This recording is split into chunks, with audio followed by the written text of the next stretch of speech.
नमस्कार। सास बहू की अनोखी दुनिया में आपका स्वागत है। मैं हूँ चित्रलेखा और ये है मेरी प्यारी बहू पारुल। तो साथियों, हमारा विवाह का जो चल रहा है सीरीज एपिसोड चल रहा है, कल पार्ट 1 हो चुका था जिसमें हम लोग ताई और जो आपका हल्दी का प्रोग्राम, मेहंदी का प्रोग्राम, माता पूजन और लास्ट में किया था घूरा पूजन। उसमें साथियों एक चीज रह गई थी। ताई वाले दिन रात को जो रथ जगह होता है उसमें एक वायुबंद होता है। वायुबंद में क्या होता है, 2 मिट्टी के सकोरे होते हैं, उनमें एक सकोरे में दूब रखी जाती, दूर्वा, और हल्दी रखी जाती है, हल्दी साबुत हल्दी की गांठ, और सुपारी रखी जाती है, एक सर का बाल रखा जाता है और उसको दूसरे सकोरे से ढक दिया जाता है और चारों तरफ से आटा लगा के उसको बंद कर दिया जाता है। और उस कहा जाता है कि ये सबकी जीभ भी इसी में बंद हो जाए। मतलब क्या होता है इसके पीछे संकेतिक क्या है कि जो जो चीजें तुम रूटीन में करते हो वो चीजें उस समय निषिद्ध हैं। जैसे कि अगर किसी ने, देखो, कोई कुछ कह देता है, शादी ब्याह का मामला होता है, बड़े स्केल पे होता है, कुछ थोड़ी बहुत अगर किसी ने कुछ कमी बता दी या कुछ कर दी तो अपने पर नियंत्रण रखना है, बंद रखना है।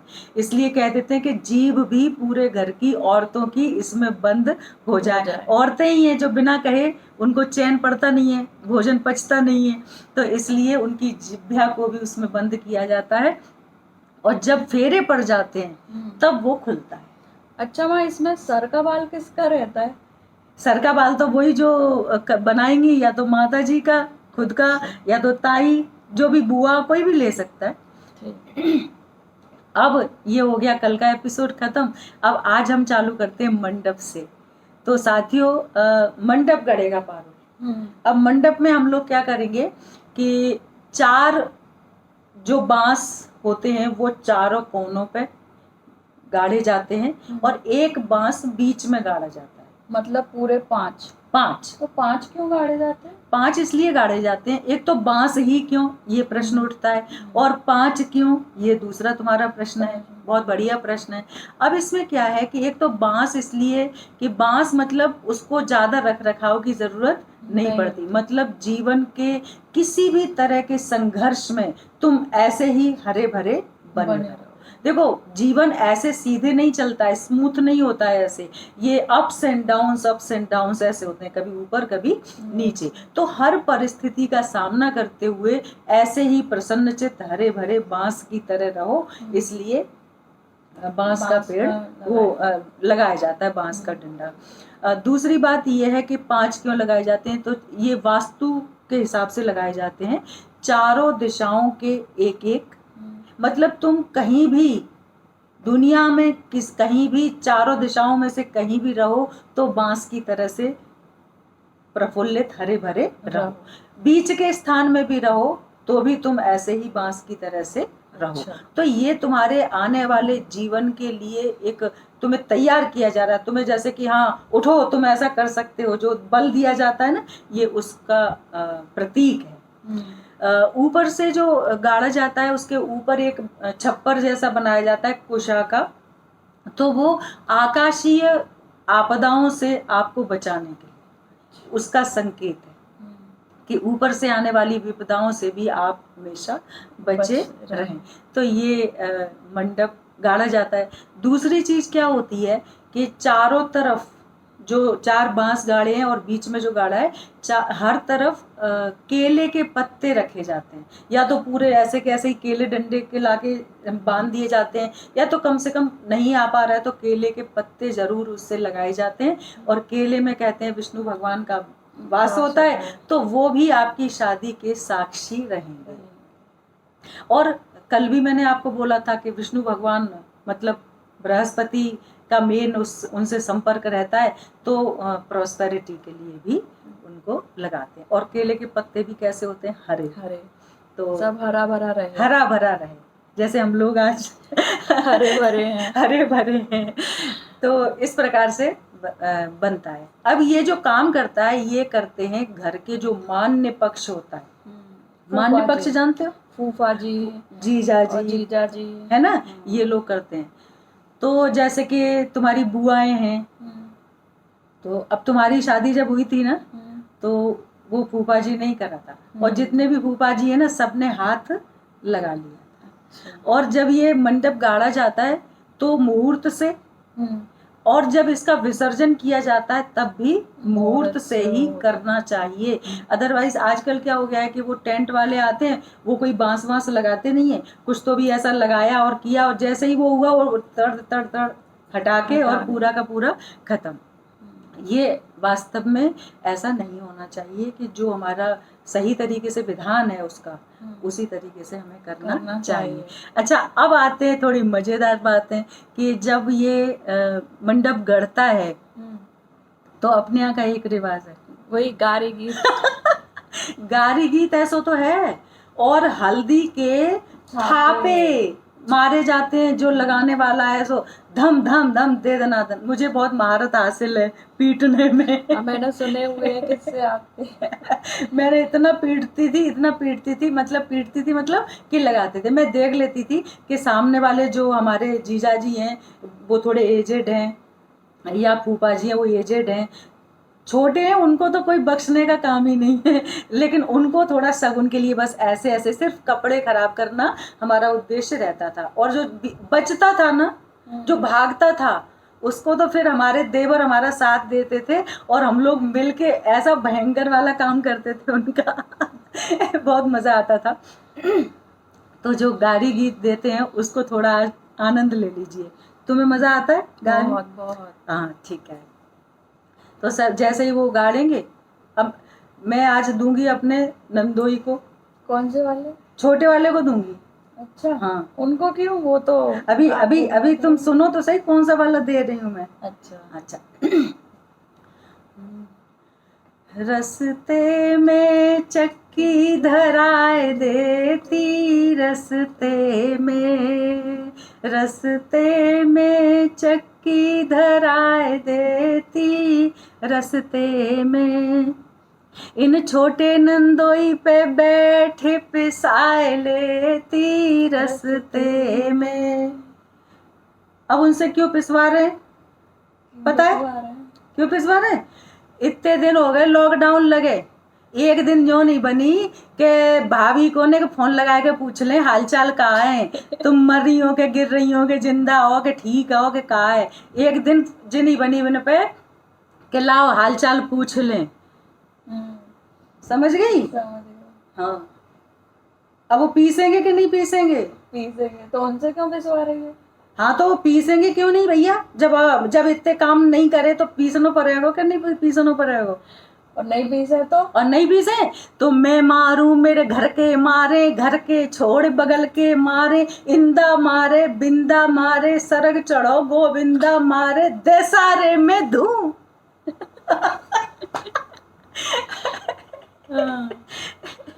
तो ये गारी गीत गाया जाता है। अब तो पिसवाना पड़ेगा। अब पीसना पड़ेगा झग मार के। और क्या? तो ये होता है गारी गीत। तो हम लोग बहुत मस्ती करते हैं उस समय, और ये मंडप गड़ गया। इसको ऐसे ही बढ़ाते चले जाते हैं। हाँ बस ऐसे ही जिसको देनी हो उनका नाम लेते चलो, और उनका नाम लेते चलो, और दे साले में धूम। और उसके बाद में बर्निंग टॉपिक होता है। असली बात कही जाती है कि क्यों दे रहे हैं, क्यों पिसवा रहे हैं। समझ गए ना? अब जैसे ये हमारी शिकायत थी कि उनने फोन नहीं करा, तो फोन नहीं करा तो फिर खाएंगे गाली। ठीक है, चलो अब आते हैं आगे की बात पे। तो जब मंडप गड़ गया, अब मंडप गड़ने के बाद में बारात आएगी, भात पिनेगा। भात जानती हो? हाँ, वो मामा लेकर आते हैं। हाँ, मामा लेके आते हैं। हाँ। जो मामा होते हैं मतलब जो जिसके बच्चे की शादी है उसके मायके से आता है, और बहुत ऐसा वाला काम होता है, मतलब बहन की इज्जत है ये मान लो। ये चीज ऐसी होती है कि सारी जिंदगी उस चीज को वो याद रखती है कि उसके मायके से क्या आया, उसको उसकी जरूरत नहीं होती है, एक इज्जत। पर जो पूरा खानदान होता है उसके लिए सारी चीजें, उनके लिए कपड़े, और जो लड़की की शादी है तो उसके लिए जो उनसे बन पा रहा है, मतलब जो जैसे कि कुछ ऑर्नामेंट्स हैं वो देंगे, जो कपड़े वपड़े देते हैं सो देते ही हैं, कैश जो जिसकी जैसी श्रद्धा है वो देते हैं। लेकिन बहुत इम्पोर्टेंट है, और आपको बताएं कि भतैयों की बड़ी आव भगत करी जाती है बहुत अच्छे से। पहले इसको मांगने जाते हैं, कोई ऐसे नहीं पिना देता है बिना मांगे भात। पहले मुहूर्त देख के पंडित जी से मुहूर्त निकलवा के ये लगन चढ़ जाती है ना, उसके बाद में भात मांगने जाते हैं मायके में। फिर वहां जाके बहुत अच्छे से बुलौआ और वो सब चीजें होती हैं। फिर लौट के आके वो पूरा बता के आती है, इतना बड़ा हमारा परिवार है, इतने लोग हैं, इतने महिलाएं, इतने पुरुष, इतने बच्चे, पूरा लिस्ट आउट करके उसके हिसाब से मायके वाले पूरा फिर लेके आते हैं। भैया जब लेके आते हैं तो उनको बहुत बहुत स्वागत सत्कार और बहुत आवभगत उनकी की जाती है भात में। अच्छा, ये सारी चीजें जो हैं वो तो हैं, मौज मस्ती अपनी जगह पर है, पर ये जो चूंकि मैं कल बता चुकी थी आपको कि शादी का जो काम है वो बहुत ही महत्वपूर्ण जो है सो है, और उसमें कहीं तुम्हारी बेइज्जती ना हो जाए, कोई चीज खत्म ना हो जाए, आंधी कुछ प्राकृतिक आपदा ना आ जाए, इन सब चीजों के लिए भी देवताओं को मनाया जाता है। तो जैसे आंधी पानी, जैसे वायु है तो वायु के देवता कौन है? हनुमान जी, ठीक है, तो उनको मनाया जाता है। देवी आदिशक्ति जो है हमारी, उसको मनाया जाता है कि हमारी इज्जत रख लेना। अब मैं तुम्हें थोड़ा गा के बताती हूँ कौन से। और फिर घर के जो हमारे हनुमान जी तो हैं, जो हैं ही, ये भी सब वायु रूप में ही हैं। जो हमारे पित्र हैं वो भी सब वायु रूप में ही हैं। तो है ना, हनुमान जी तो उनके हैं ही बॉस सबके, हमारे भी और उनके भी। तो सबसे पहले उन्हीं को मनाया जाता है। और आनंद लीजिए गीत का। पवन के हनुमत हैं रखवारे, पवन के हनुमत हैं रखवारे, अरे हमरे तो कुल देवता ऐसे गरजत हैं, जैसे इंद्र अखाड़े, पवन के हनुमत हैं रखवारे।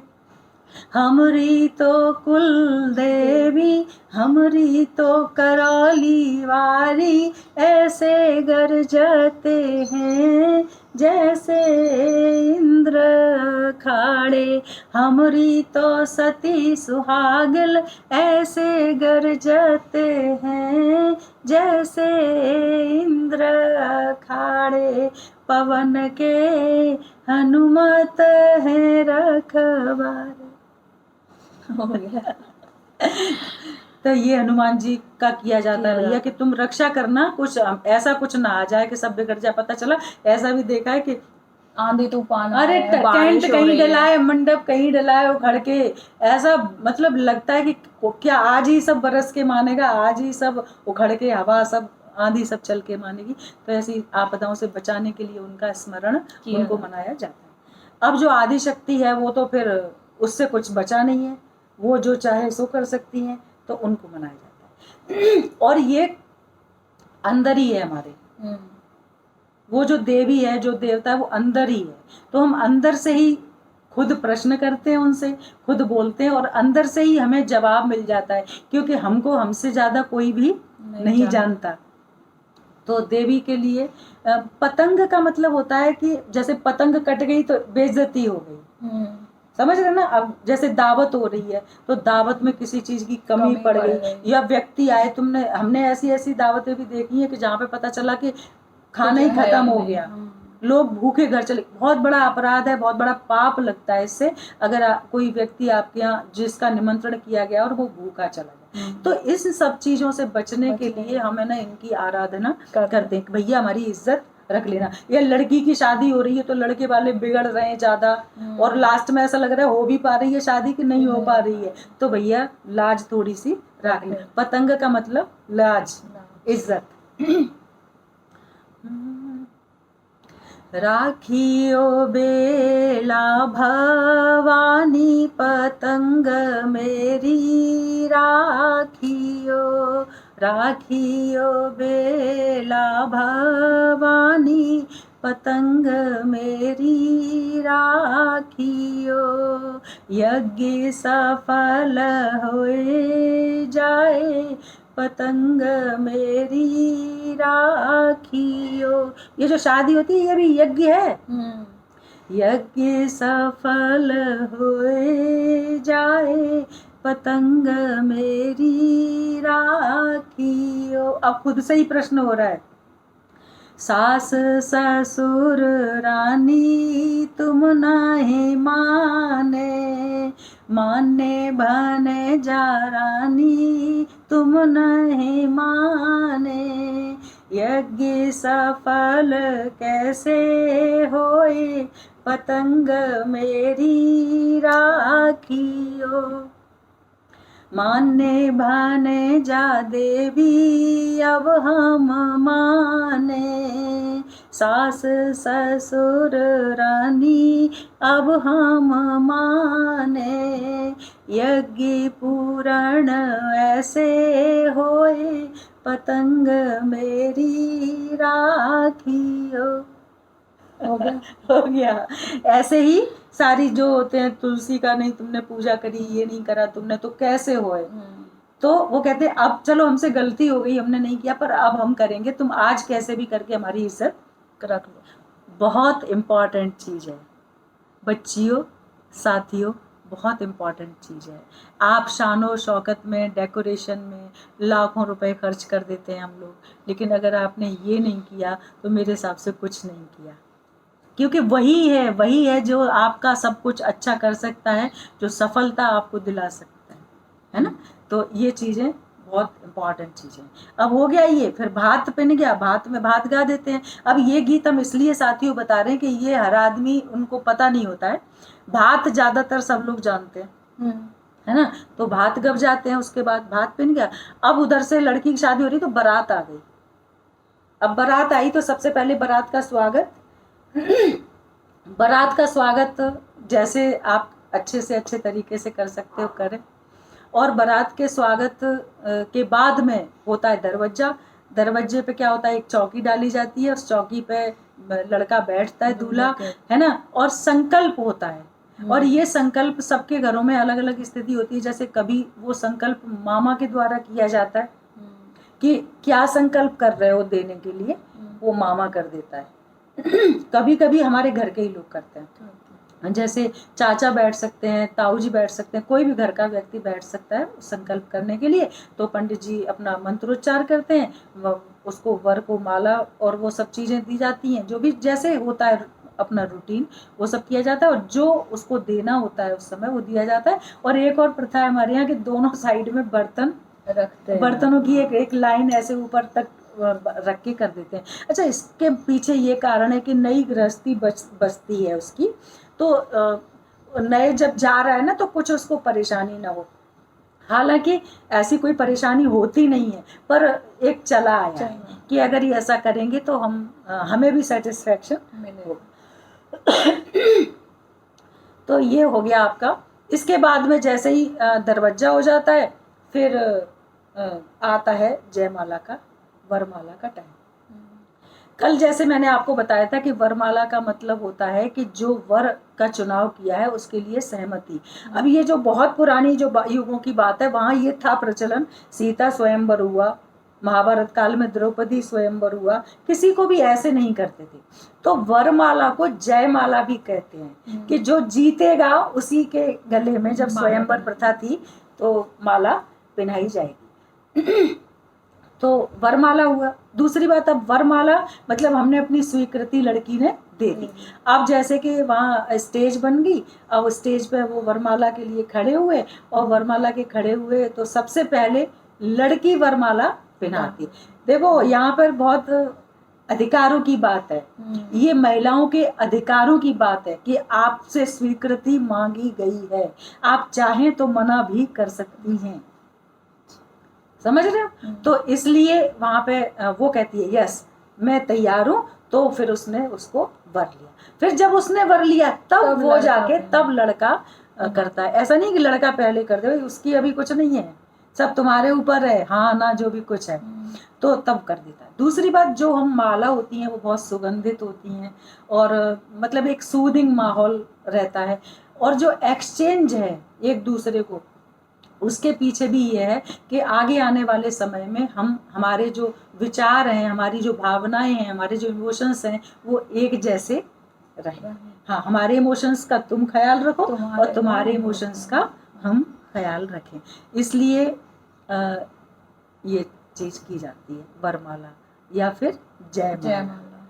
और जैसे ही जयमाला हो जाती है साथियों, उसके बाद में लड़के को थोड़ी देर मतलब थोड़ी बहुत देर ही, मुश्किल से आधा घंटा लगता है, उसमें थोड़ा सा रेस्ट मिल जाता है उसको, और लड़की जाके चेंज करती है। अब लड़की जब अपने ड्रेस चेंज करेगी तो फिर वो कपड़े पहनेगी जो मामा भात में लेके आए, है ना। और ये जो मामा भात में लेके जाते हैं वो अधिकांशतः पीला लाल ही होता है, पीला लाल मिक्स, या फिर अकेला पीला और लाल। एक्चुअली लाल और पीला क्या होता है कि बहुत बड़ा संयोग है, मतलब जैसे बृहस्पति और शक्ति मंगल का शुभ काम हो रहा है, तो बृहस्पति के बिना तो देखो शादी का कुछ होता नहीं है, हर जगह पीला, हर जगह पीला। तो वो पहनती है, और वो पहनने के बाद में वो मंडप के पास जाती है और आगे की कार्रवाई फिर चलती है। तो साथियों, आगे की कार्रवाई तो हम फिर बाद के एपिसोड में बताएंगे, कल आपको, कल के एपिसोड में। आज हम वरमाला पर ही पूर्ण विराम करते हैं, और कल इसके आगे का कार्यक्रम जो मुख्य है, फेरे हैं, विदाई है, वो करेंगे।